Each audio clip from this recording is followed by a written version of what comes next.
You can care about your teammates and you can have personal relationships, and that's very normal and probably helpful. At the end of the day, we're in it to win it. And if somebody's not in it to win it as the leader, the longer you tolerate that, the more you hurt all of your constituencies, clients, employees, families. Welcome to the Lion's Edge, where top performers sharpen their teeth. Hosted by Joe Blackburn, founder of The Lion, who is relentlessly dedicated to helping business owners lead multi-million-dollar teams. And me, Jason Croft. I transform unseen entrepreneurs into industry leaders by developing their market gravity. Each week, we reveal proven strategies and raw insights to help you maximize your business, multiply your wealth, and make your family indestructible. Now, let's create your edge. Welcome to the Lion's Edge. And yes, if you're seeing me here just by myself first, it's because once again, Joe and I just started going. We hit record and started talking through, things that are coming up for Joe and his clients and really out in the world. This idea of recruiting, getting talent in, filling these spots, and all of the pain that comes from that, right? Pain, joy, all of that fun stuff.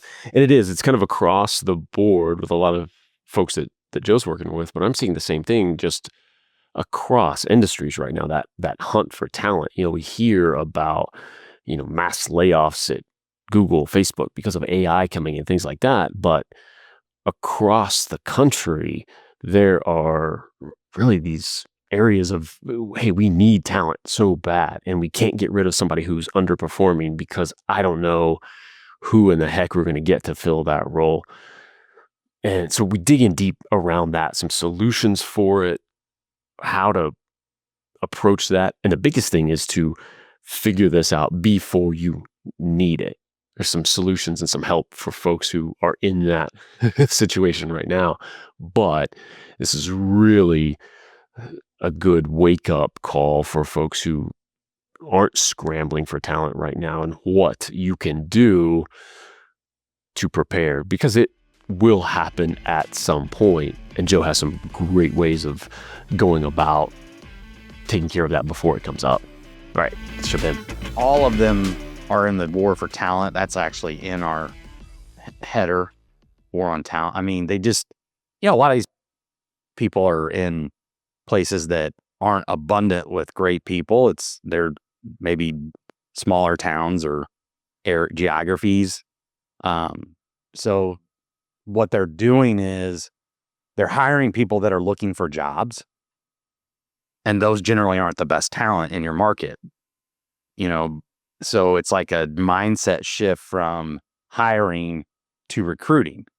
When you recruit, you're going after the top talent and trying to recruit them over to you or your team or your business. And that's, most of top talent, a lot of times they're well compensated. They're happy where they're at. Things are going well. They're not out on posting on job boards. So like when I was, in financial services, it wasn't like the people that we recruited were saying, I'm ready to leave. And if they were, it generally was a red flag. Like if they were running it was almost like, well, what happened there? And some of it was just general unhappiness and the allure of something different and financial, incentive and those things. That's normal.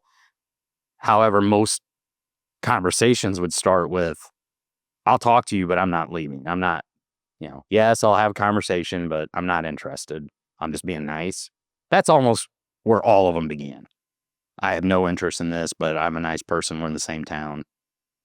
And, then we started down the path. How do you shift a company and a company owner into that mindset to go from, oh, we have these roles to fill? And number one is that you're too late already, right? A little bit.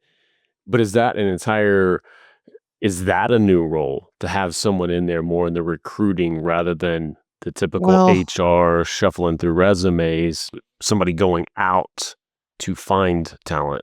I mean, when I essentially did pillars in the recruiting framework versus, sales or marketing. So it's the same. I mean, it's the same mechanics. It's know, like, and trust. And then there is a pay component, and the pay component is you're going to have to compensate them. However, you have to get ROI. So it's just capital allocation, which is something we're going to talk about. Where do I allocate capital within my business? Do I put it back into the existing employees? Do I, buy someone new? I mean, it's just in these size businesses where they're doing 1, 3, 8, $10 million, they don't have HR. And if they pay a recruiter, I mean, that can work. We did that. And once in a while we would get, someone. However, it was more like, who's the fit? And I have to go through that know, like, and trust. And that's a time, the biggest thing for the person owning the business is the time commitment.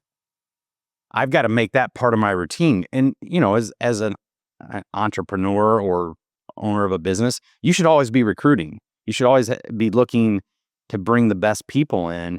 And, you get up and try to get through a day. Your top of mind is what's in front of you, not the talent that's in your marketplace. And some of these areas are scarce. They just are. So if you're going to do the things we talk about, you're going to have to, first of all, identify who these people are, and then use all the things we talk about to get in front of them, to see if they're a fit, to make sure that, you're not bringing on an onboard antagonist. And we've got a client right now who is a recruiter, by the way, in rarefied air, and is crushing it. And he does it in a specific niche, in a specific industry, and he's crushing it. And he brought, he's a recruiter. He brought in someone new, and it helps the company tremendously. But now you got to deal with, okay, it's like adopting someone. They're coming into your family. So you've got to make sure that works, and you can't hold that person back, and you can't let any type of pettiness or animosity towards someone new, like anything else, steer the ship off course. And it's growing pains. I mean, that would be normal. But going back to the mindset is, I'm always in the hunt for the best. I may have to win with the team I have. And, I've experienced this where you can't even terminate someone. So if you've got a D player or an F player that you inherited, or that you made a mistake on, you want to help them find what's best for them, number one, not just terminate them. Give them Do you opportunity. do you leave you leave little flyers on there for other Yeah. Oh, other I saw this businesses? job. Yeah. I saw Yeah, this one. This might work crazy. for you. Try But try reverse psychology. Don't you go talking to this recruiter now. well, but really, at the end of the day, as the leader, if it's just not going to work, and you have the autonomy to make a change or to guide change, you can go through all the performance management, all those different things. But most of the time, they know. However, there is a scarcity component, especially in some of these companies, where, like, we just don't have anyone else. So I don't want to go through that pain of onboarding, or even identifying, getting them here, onboarding, training. I think they see it as a setback, and time-wise, maybe, but long-term, strategically, it's not. I mean, there are hundreds of stories out there of when you rip that Band-Aid, like, that incremental business or incremental, hey, they're getting the job done, pales in comparison to the toxic, s you know, Right. structure Well, that they're it putting in bleeds into the place. fabric of everything because it's tolerated. And if I Right, and then tolerate, everyone else's performance just goes down, like, "Oh, if they can be that way, why?" Even your top players have a little bit of like, "Oh, well, why am I trying so hard?" well, they And start that growing a lot just of resentment. I'm carrying the load. We actually, in one of our, it's more of a immersion. We have a situation in a $21 million business where they have we're trying to build what's called a self-organized team, meaning they hold each other accountable and they organize and execute. And then there's peer pressure and performance leverage. Hey, you're letting, you're not performing, you're affecting all of us. That's a strategic move if you want a team that operates without a lot of your input. And they have someone that does their job, like their role. However, the team has some, goals that are overarching. And this person even though there's financial incentive, just doesn't want to play in the sandbox. And so we had the leaders call, and how many? There's 5 total. 4 of them were like, we'll just do it. We can do it. We'll just do it without him. And one of them, who had a lot of courage, said, that's not right. Like, why should we have to do that? Leadership isn't me going and doing it for someone. That's production, which is okay because they wear 2 hats. But I was really proud of her. I mean, she just said, let's find a way and figure out how this person can do it. And what they're asking isn't a big lift. Like, for that person, they don't have to do a lot. It's a battle of will. They're just saying, I don't want to do this. So that's tough. And they're in I wouldn't call it isolated, but they're in a geography that's not downtown Chicago where, you've got unlimited resources and lots of people. So they're in that war on talent. I was, pretty proud of that person. And we held a vote. We did this, and we turned it from this to this. All right. So now we put 60 days in place. And if at that point, maybe, you have a tough conversation with the person who runs a business to say, this person has to go.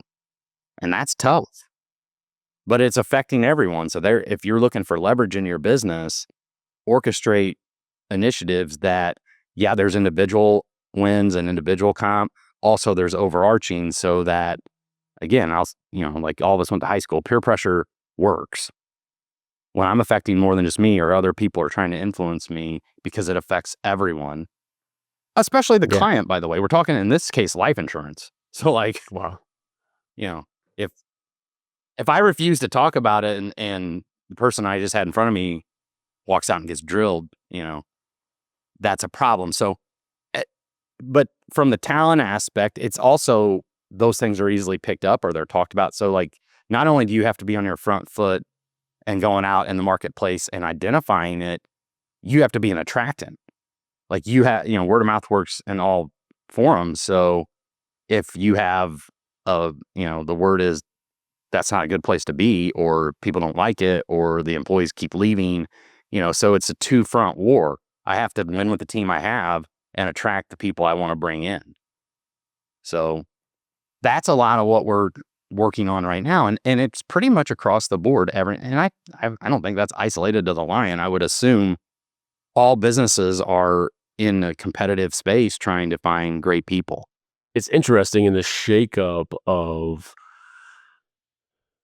AI coming in so much, there's part of that too, of an expansion that in a lot of ways can take that pressure off. And maybe that's a little bit too of that opening. Like, okay, what role can really be helped so we don't need this person or something? But also in that shakeup, if you're positioned where it can be remote and you can broaden that scope, there's a lot of folks who are losing their spots and are available now because of those kind of shakeups. And it's this, I think, a net positive out there. Easy for me to say, maybe, but a net positive out there with this shakeup, with having COVID come through, and it's so normal to be remote, and sometimes you just can't. But how much of that are you seeing that, hey, we even need to get outside of our normal, the way we're looking at this? Here's a role. Let's put a person there. How are we broadening that mindset too? Well, a lot of our clients, it's either like, they have skilled laborers. So they're in roofing, construction, HVAC, abatement, different things like that. So they have some skilled labor issues, meaning people that actually have to know how to do something. And then they've got service associates in some of the service-based companies where I think AI can play a bigger role. I know, like, Courtney, shout out to her. We call her Courtney GPT. She runs a $5-6 million business, and they're utilizing it for a lot of day-to-day tasks, so they don't have to think through how to construct an email or a template or an SOP or whatever it is. So you're picking up speed there, and having someone that's, agile with it. I mean, my favorite STK put out something the other day to make it your companion. So I think that helps, what I'm seeing in it is it's still, someone has to operate that. So I mean, like Lauren, she does, like, I'll just like type something into Slack and then like I get back a dossier on what we're talking about, or she'll take a Zoom that we talk in that I'm talking and then do that. That's really helpful. And this may take us down the wrong corner, where I see that being beneficial to these sizes of businesses more than anything. It should create capacity for client connection. If we're spending less time there, we should have more time to build better client relationships. And that's where I think you're gonna, if you're running a big IT company, I guess, yeah, AI is great. Hell, was it Fiverr? Someone, the CEO sent a letter out like, my job's at risk, your job's at risk. You better learn how to use this or you're out. I mean, I summarized that, but it was hot on the, internet a week ago, or YouTube or whatever a week ago. But he's putting a shot across the bow. Like, hey, we're going to be able to do all this stuff. I mean, a wise man once said, the only thing that can't be commoditized is chemistry. And hell, who knows? They may build a robot that, I don't know. I have no idea. But to your point, that should create capacity. And if you're looking for talent, I guess someone who has more experience there would be beneficial. But I see it as an opportunity to expand within prospect and client relationships, because I should spend less time thinking about what to say and, leverage AI to give it back to me. And if you create your own GPT and you input all your stuff like we're doing, it talks back to you like you. Oh, yeah. Which now I understand why people cry and are mad at me most of the time. Like, I get it. I'm like, huh, is that what I sound like? But You're like, "There's no way, surely not." yeah, that's not what I meant. But it's, I mean, I think that's not like happening over a 5-year period. That stuff's at light speed. Oh, yeah. Well, So and to your point too, just like opening that time for prospecting, it's opening that time for recruiting as well. correct.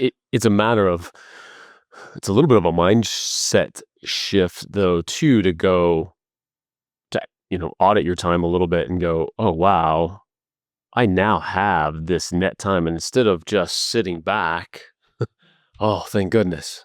Now I can no, don't let that just fill with, nonsense. Be really purposeful, like you should be anyway, with pillars, with recruiting, with getting out there and being a part of this. And yeah, opening up that time. Because you're right. I mean, that's what I've seen. There's certain jobs, certain industries, of course, that are, from massive company. I think that's where my head was too, with, massive companies that Right. are laying off because of this in the tech sector, that maybe now that higher level talent, if you can use them, Could. are And you available can and do it things like remote. that. It's a good idea. I like it. It just, it's If it fits, right? right. And so I heard a statistic the other day, 47% of our day is spent in distraction. So I have people telling me all the time their schedule's crazy and they don't have time and blah, blah, blah, all that bullshit.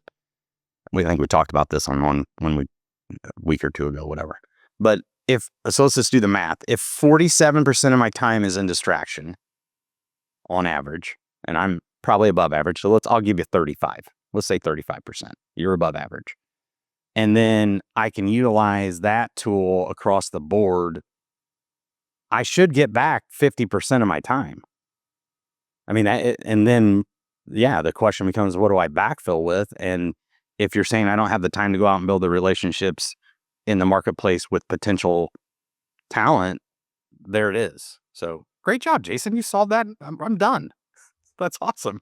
But Perfect. the reality of this, it's more, and going back to there was this old podcast called Sales Assassins. I don't know if you've heard of it. It's pretty good. Man, But you man, turn so that, good. it's, Hall of I have Fame that podcast. Wi-Fi on. Am I, if I have to have a laborer, who are the other laborers? Where do I get good service? If, the old axiom, I believe, is hire people out of the restaurant industry because they're used to dealing with assholes all day long. I mean, that's what it is. I was a busser. I know this. The waitresses wouldn't even share their tips with me. They called me college boy. It hurt my feelings. But so am I the real question in my mind is is that on? Is it switched on? So when I identify it, now I've got a client that has done a really good job at that in local market.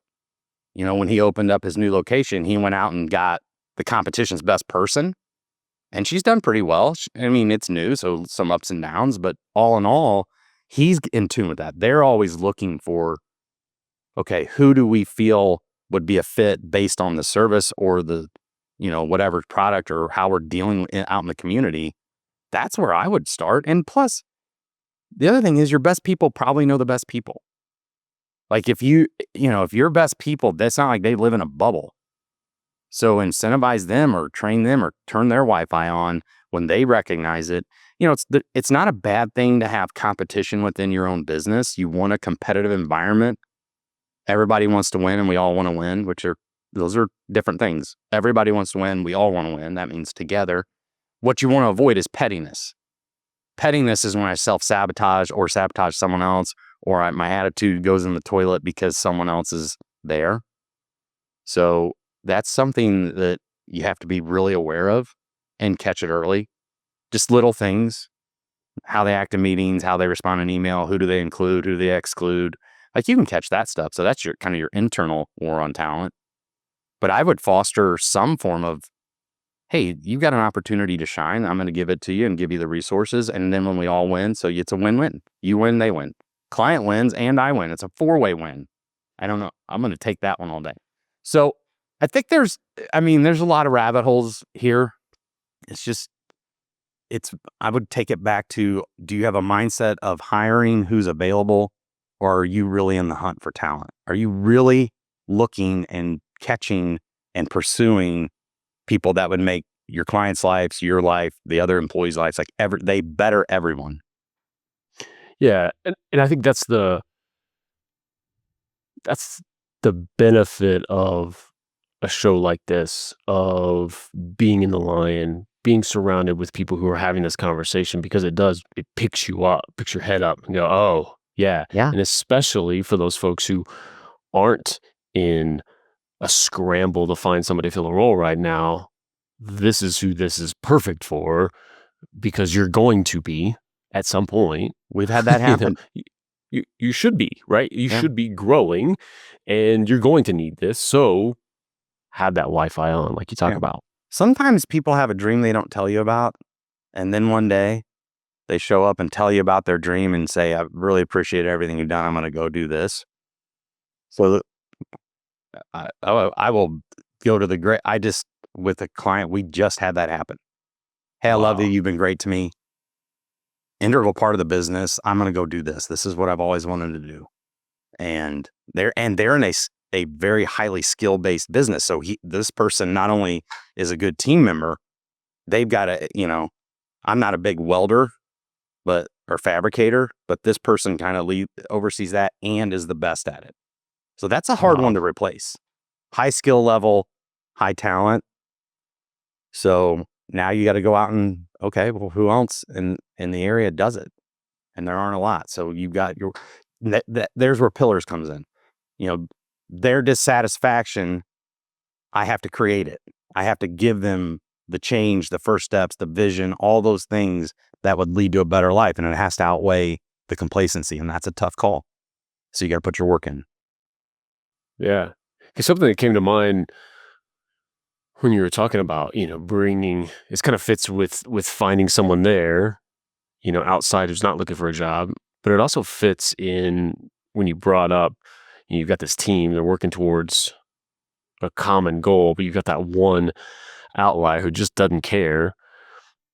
It's interesting because on the sales and marketing side, we've learned that we're wired to run from pain more than go to pleasure by X amount of percent. Like it's just more and more and more. So we Mm-hmm. talk about that in sales and marketing. It isn't talked about in the HR world of like, okay, well, how do you introduce some pain if they don't? Yeah. Oh, consequences.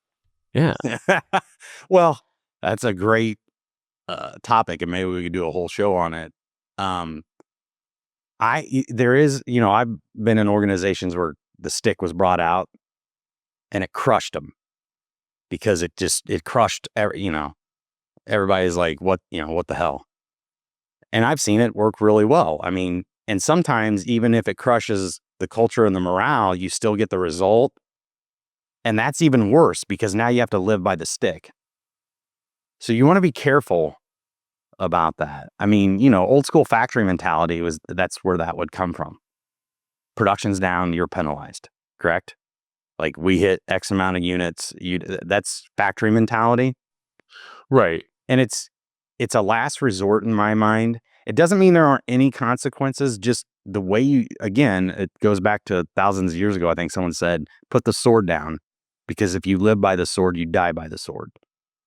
So if you can get it done with influence and incentive and building, I said culture, the person who owns these size businesses is the culture.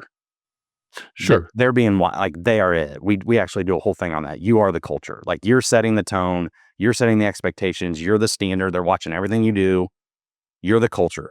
So a variance of whatever you are is what you're going to get. And it's probably below you because they don't own that business and they're not as, they don't wake up with the fire in their belly as much as you do because you own it. If they did, they'll go do their own, by the way, which is another hard thing on talent because you have to have good number twos. People that are great, but they're not you. That's a whole nother deal.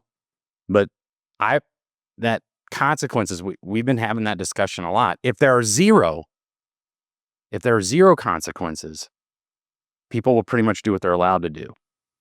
Yeah. So there has to be, I think there has to be some form of, if we don't do this, then this, but just punitive with the stick. And I don't think that's what you're saying, but I think some people go there pretty quick. I'll just start cutting your pay. And that, I don't know. I haven't seen that work extremely well.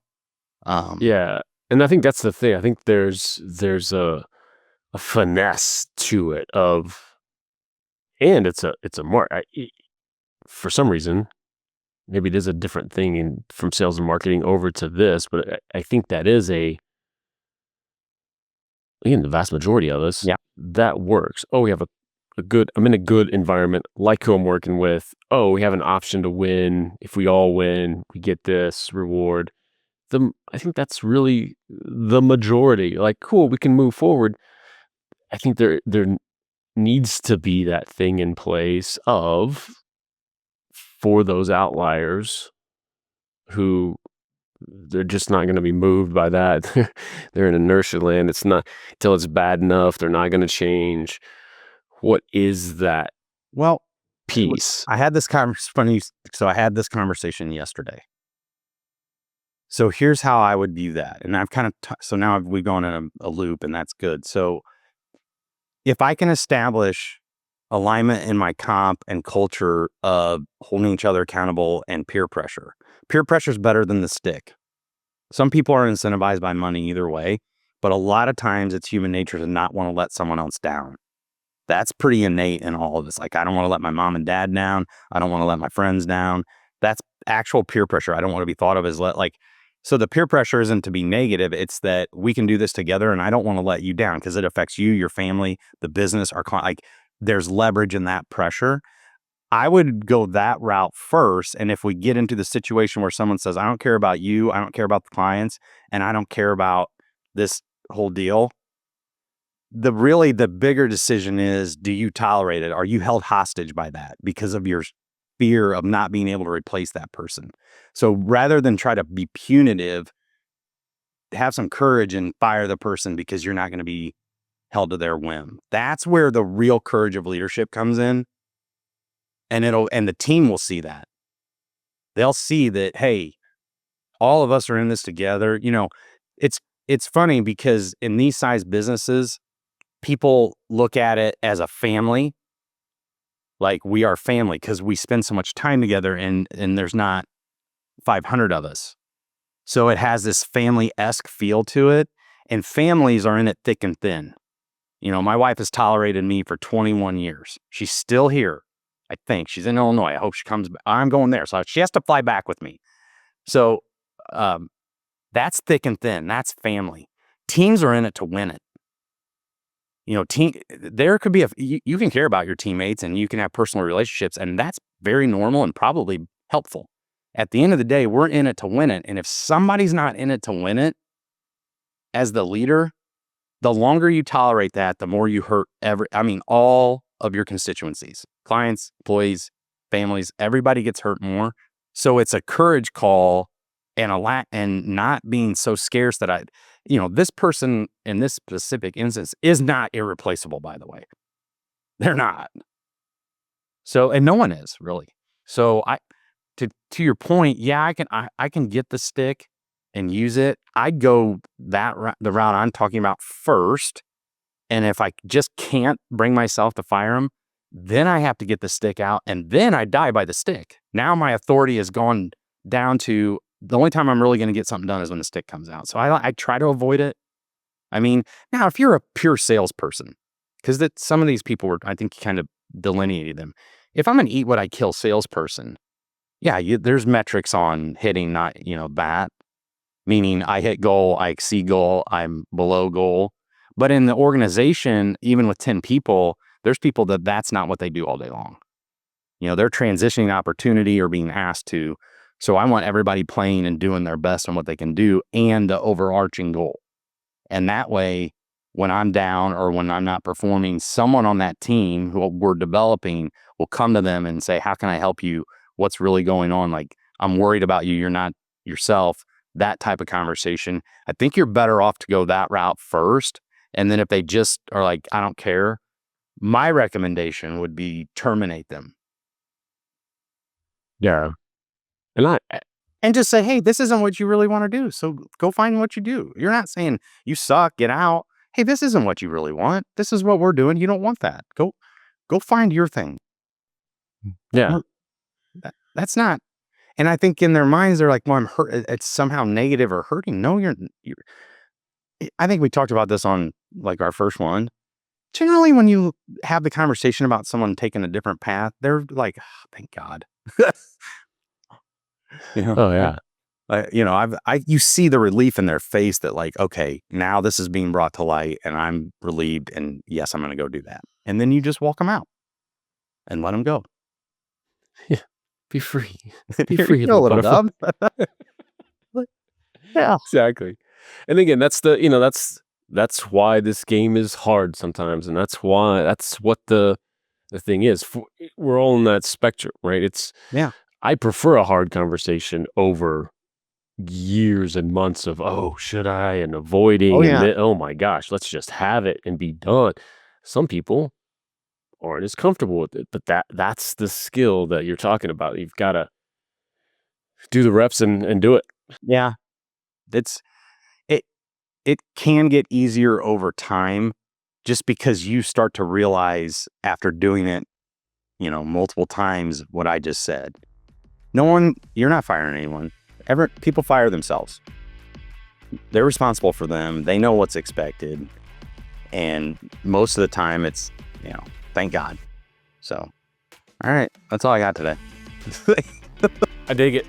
That's it. All right, Lions. There's your edge. Hope that helps. All right. See you next time. You've just experienced the Lion's Edge. If this episode lit a fire, if you're ready to push past your current ceiling, there's more waiting for you. Want to see what it takes to become a member of the Lion? Visit jointhelion.com to discover how successful entrepreneurs become unstoppable forces. And make sure you never miss an episode by hitting subscribe wherever you get your podcasts. This isn't just content. This is your edge.